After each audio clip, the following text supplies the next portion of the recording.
স্বাধীনতার ৫৪তম দিবসে বাংলাদেশকে শুভেচ্ছা জানিয়েছে পাকিস্তান। বৃহস্পতিবার ২৬ মার্চ এক বার্তায় পাকিস্তানের পররাষ্ট্র মন্ত্রণালয়ের ভেরিফাইড ফেসবুক পেজে দেয়া এক পোস্টে বলা হয়েছে, বাংলাদেশের স্বাধীনতা দিবস উপলক্ষে পাকিস্তান সরকার ও জনগণ বাংলাদেশ সরকার ও জনগণকে আন্তরিক অভিনন্দন ও শুভেচ্ছা জানাচ্ছে।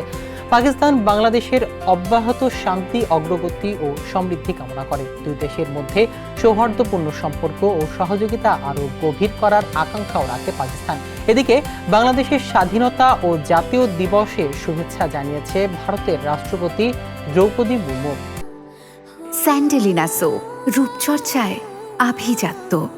গতকাল বুধবার ভারতীয় হাই কমিশন থেকে পাঠানো এক বার্তায় তিনি বাংলাদেশের রাষ্ট্রপতি মোহাম্মদ শাহাবুদ্দিনকে শুভেচ্ছা জানান।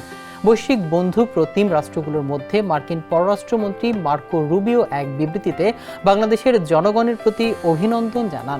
তিনি বলেন, একটি মুক্ত, উন্মুক্ত, নিরাপদ ইন্দো প্যাসিফিক অঞ্চল গড়তে যুক্তরাষ্ট্র বাংলাদেশের সঙ্গে অর্থনৈতিক ও নিরাপত্তা সহযোগিতা আরও জোরদার করতে আগ্রহী।